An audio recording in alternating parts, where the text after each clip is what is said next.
Kārli, tev pa Garkalniem kad ir rēti gājis?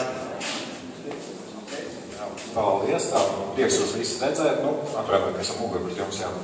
Pa Garkalni, ko lai saka, es varētu pastāstīt divus tādus veiksmu stāstus. Viens veiksmu stāsts ir tas Lācīšu veiksmu stāsts, un viens ir tāds, kas mums ir novadā veiksmu stāsts. Lācim kādreiz bija 30 vistas.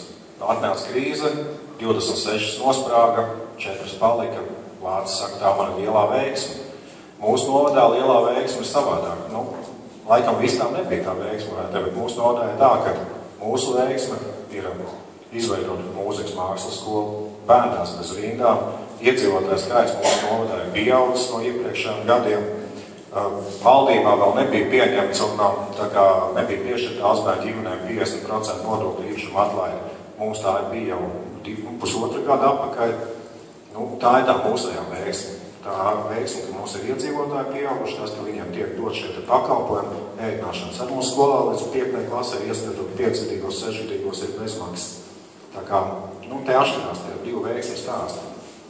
4 izdzīvojuši vistas, vai mums laimīgi cilvēki un iedzīvotāji skaita pieaugums. Tā kā strādāsim tālāk. Paldies!